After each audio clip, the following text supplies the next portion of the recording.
ready position. There are going to be two variations of a roll that we're going to do. The first one, I'm going to get you to keep this left shoulder down on the ground.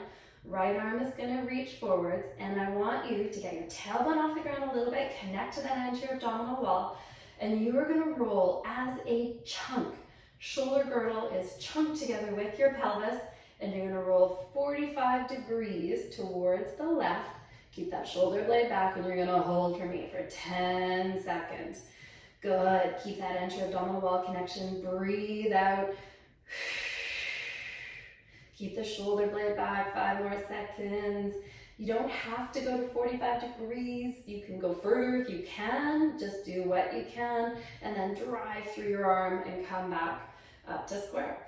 Then we're going to reverse. So the right hand comes down to the wall, left is reaching, set up your spine, and as a chunk, you're going to roll towards the right and hold for 10.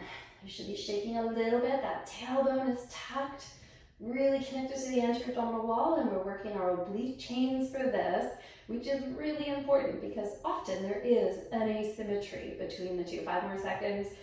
Use your breath. Good. Again.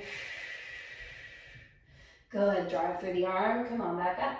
Now we're going to do a second variation where we let our spine twist. So you're going to keep your shoulders on the ground, both hands on the ground. You're going to start with your pelvis, and you're just going to let your spine roll about 45 degrees. This time, the shoulders don't go with it. Good. Come back to center, but keep that tailbone off the ground. You're really connected to the anterior abdominal wall.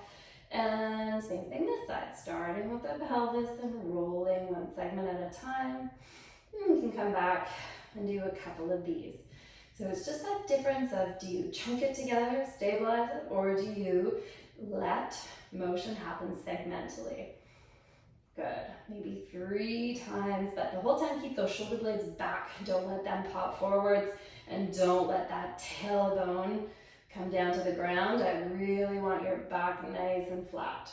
And come back to center.